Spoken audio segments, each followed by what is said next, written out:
All right, what's up, YouTube? How's it going? I'm Scott Brio.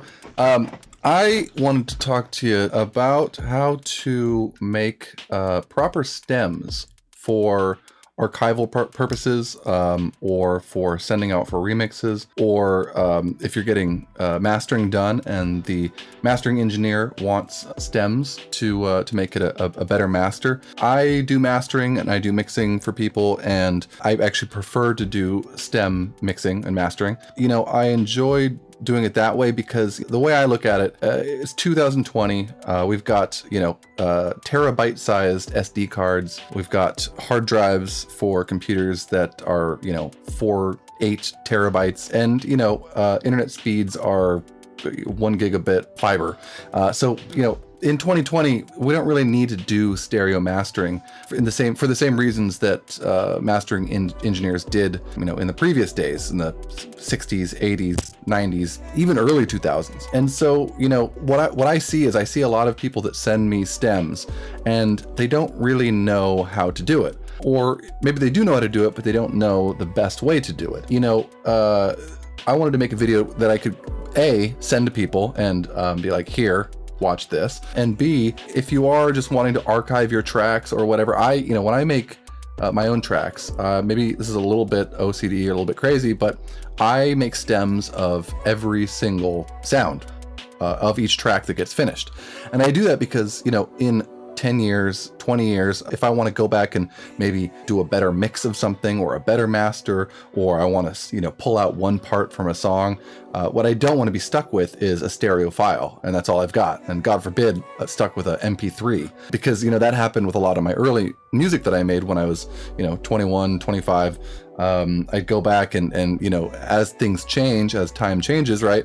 Back in those days, a 128 kilobit per second MP3 was considered high quality, or at least good enough quality. And, a lot of the songs that I have back then, while I don't really ever want to do anything with them, it would be really nice to have full wave copies of those tracks, and I don't. And also, as DAWs change and all this sort of thing, can't open projects anymore, plugins come and go. So, it really is a good idea, in my opinion, if you have the hard drive space, and I think most of us do these days, to archive your songs in stem format. And of course, save up your stereo wave and your MP3 that's going to go to the streaming services, but make yourself some stems. And it's really not that difficult, but there are some things that you want to pay attention to, and some things that you might want to prioritize over other things, right? So what I've got here is a recent song I made. It's called The Nothingness, by Scott Brio, myself. And it's a breakbeat track that's kind of tech housey, breakbeaty, and I've got it, it's pretty much done. So I've already sent it to a record label. It's going to be released on Deep Minimal Tech Records, which is a new record label that one of my friends started. And I'm really excited about it, really excited about this track. But, I was going to make stems of it anyway. So I figured, hey, why don't I just make a video and show everybody what it is that I like to do, and maybe that will help them. So what I've got here is all of my different parts, and I've got, of course, you've got your groups. This is a breaks group, has both breaks tracks. This is my drum group, has all my drums.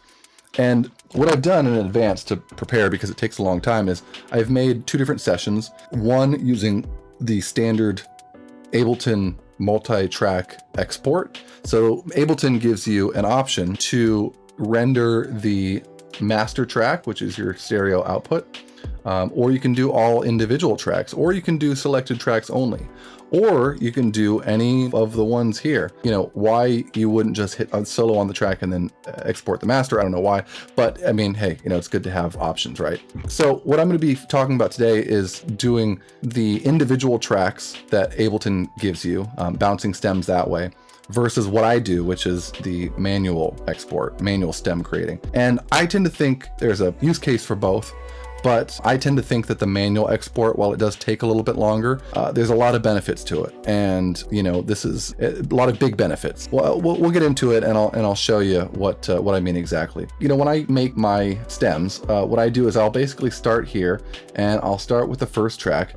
And if you want, sometimes you can take groups. So you can export just a group. And if you wanted, you could hit solo right here on your group and highlight the entirety of the track and hit export. And what that's going to do is it's going to sum both of these breaks samples into one track. But you don't want to do that for all of them, you know. And of course there are stems, like some mastering engineers want 5 stems. They want your bass, the drums, keyboards and synths, vocals, and maybe the kick drum or the sub bass or something, or effects or something like that. And so then and in that case you can group things and export that way, and that'll take much less time. But what I'm going to show you today is how to do the entire process for kind of archival purposes, which is actually good to send someone for a remix or good to send a mastering engineer. I mean, at the end of the day, having more options, right? Having every sound or track stemmed out is only going to be beneficial for yourself or for anyone you send it to. So what I would do here is I would highlight from start to finish if you want, and of course I'm using Ableton, but all of this works the same for any DAW really, whether it's, you know, Pro Tools or PreSonus or Reason or Logic or whatever. And so what I'd like to do here is I like to you know, select somewhere where where your song ends. I send a little marker here that's essentially song end, so I know exactly where I can drag. And I drag and I highlight all the way back to the beginning of the song.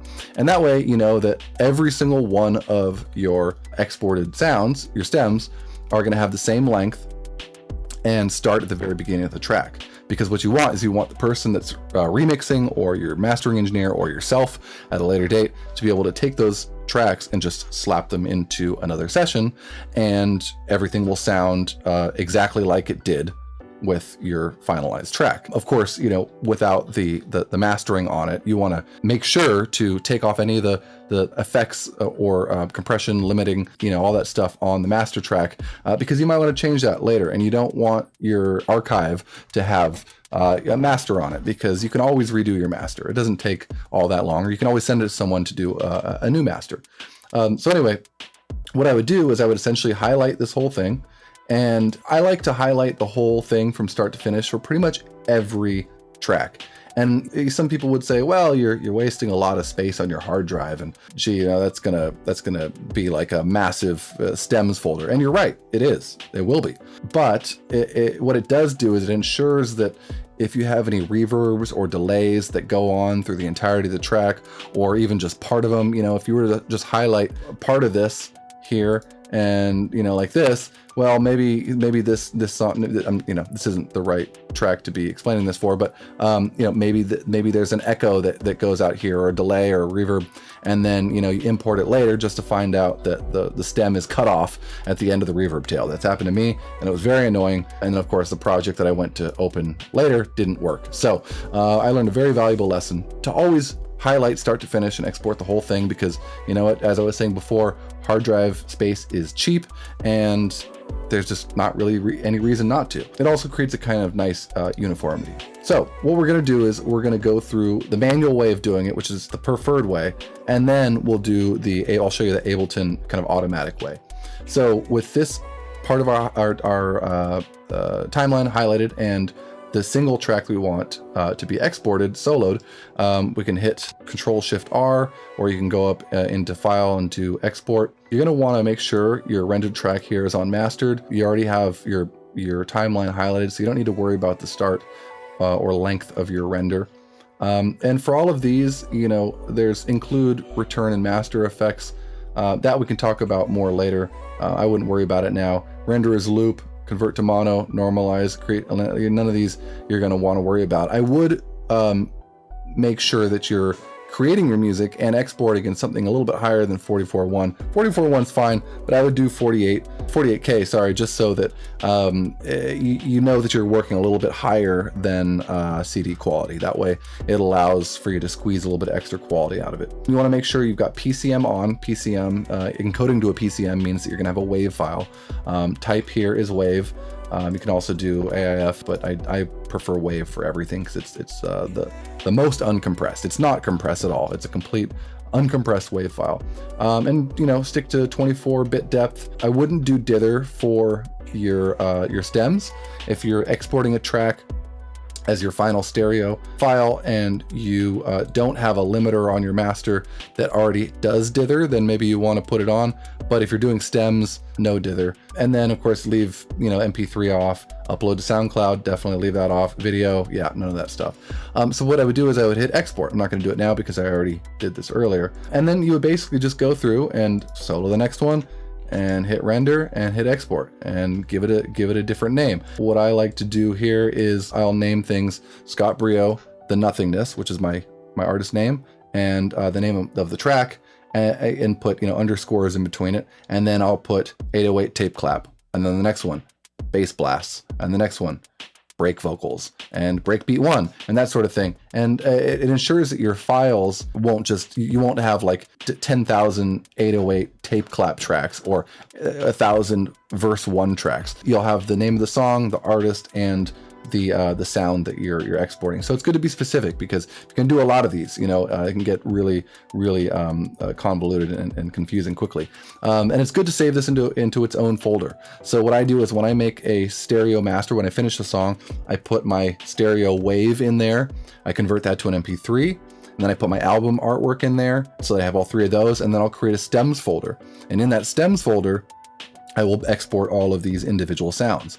And that way, anytime I want to go back, I don't have to go searching for all of these different parts and different folders. I know that anytime I want to send somebody my track or send someone the stems or just the artwork, I go right to this track, boom, it's ready to go. So essentially, you're going to want to go through each of these and hit solo on them, whether you're doing a group or you're doing individual tracks, start to finish.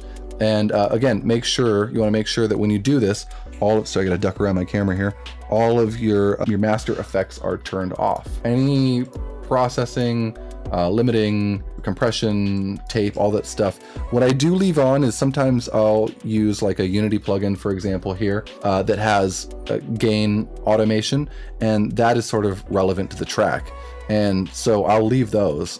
Same with filter automation, you know, stuff like filtering out the bass for the intro or the breakdown or the outro. That stuff is pretty critical to the track too, so I'll leave that stuff. But again, you want to turn off the limiting and an EQ or stereo widening, anything like that. What I like to do after I have done all this, and after I've made all of my stems for all 30 or 40 different tracks, and this part is very important, I can't tell you enough how important this part is you got to make a new session in your DAW, and you take all those tracks you just imported and you put them onto their own tracks in a new session. Because what you got to do is you got to listen back to your song, your stems, and make sure that it sounds just like it did, or your stereo file does. So what we've got here is the proper kind of manual export that I do. I bounced all of these out. So this is each different track. You can see them loading up here. Takes a little while because they're big long wave files. The reasons why I like doing it this way is because when you use the built-in Ableton render option for individual tracks, what it will do is give you each track on its own, and that's fine. But it kind of does something weird with the volume of the track. Like the volumes come out a little bit differently than they should be. Also, what it will do is it will bounce out these reverb and delays independently, like by themselves, meaning it won't embed it into the sound itself, right? So if I have this bass line and I'm sending that bass line to a reverb or to a, you know, parallel compression or something, I want both of those to be together. I want the bass to have the reverb sound. So when I go to export, I don't have this weird bass without a reverb and a reverb file that's just bass reverb. Like I want them pushed together, I want them sandwiched together. I just settled on the fact that look, it's a very handy feature to have, the export all tracks individually, but my songs almost never sound the same way as they did as my original master or mix with that option. It just leaves a lot of room for error. Doing it this manual way that I just showed you is really the best way to do it. And what you end up with is stems that sound exactly like your final product of your song.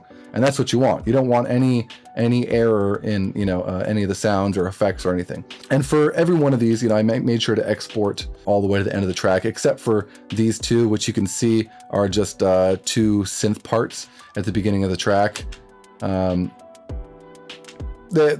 knew that they weren't going to go any further than halfway through the track, so I exported, you know, just the the first third of them of the session, which is fine. But generally speaking, you want to do the entire one. This is also an exception. I think I messed up there. Well, what we can do is we can listen back to the track now, and this is what you're hearing is exactly my same song, same song that I made, just much lower, right? Because it doesn't have the limiter on it. And so what I'm going to do is I'm going to turn the volume down here on the gain plugin. I'm going to dial this back to minus 0.1, which I always do. 0.01, sorry. Come on. Oh, it's fiddly. There we go. And I'm going to go ahead and crank this up to get it back to the nominal level that we had it at.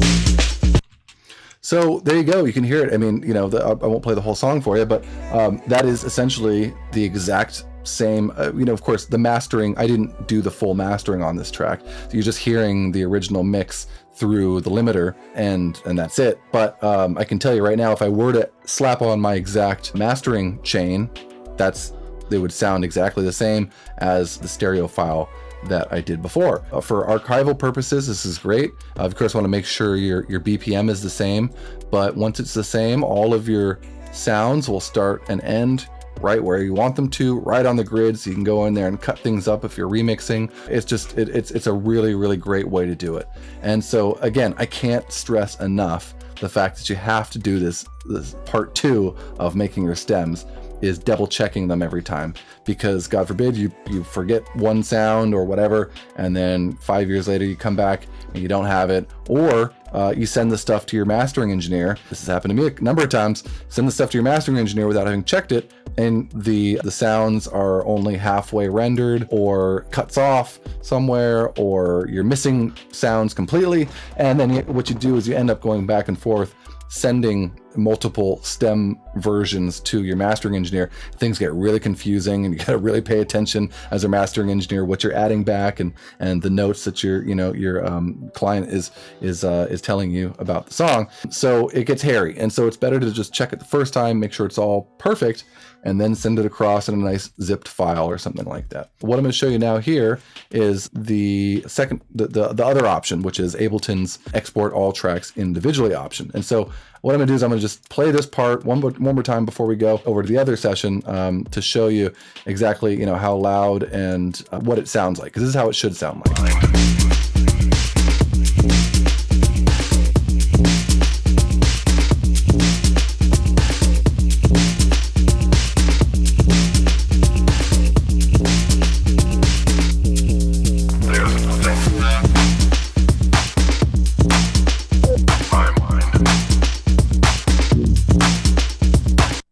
Cool. So now let's open up the other one, which I have labeled here as wrong mix, because it did not sound like I was hoping it to, but this is good. This is a part of the experiment. Here we go. And so again, yeah, what I did here was I just clicked to render the tracks and essentially did select all, and I turned off the option that said include return and master effects. I turned that off because I didn't want to include the master effects on the stereo or the returns. What you can hear now is when I play this back is, even with the limiter and up to the same level of loudness, it just doesn't quite sound the same. Something's off. So go ahead and hit play here.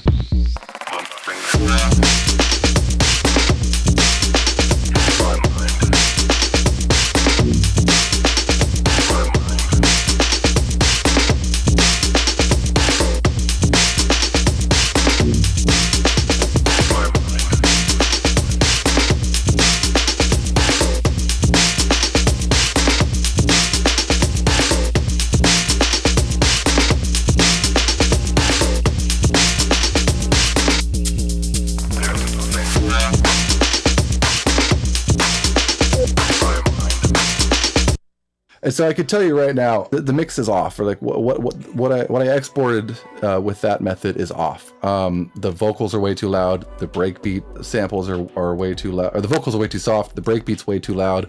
Everything is just kind of all over the place, and I can't even turn the limiter up to the same level. I think the other one I had up to like, you know, like 9 or 10, and I'm only turning this one up to like 6 or 7, and it's way louder. It just everything's off, you know. Because of this is you know, this was a clear indication that maybe this is not perfected yet. I'm glad it's there. You know, if you just want to send someone a quick and dirty bunch of stems that they can remix, then great, I guess, but it's just not that good. And this is the B return that would normally be down here. In other words, if I did have something sent to that, it wouldn't be in the original sound. It would be separated. That's not what I want. It's not what I want at all, because I want them to be pressed together.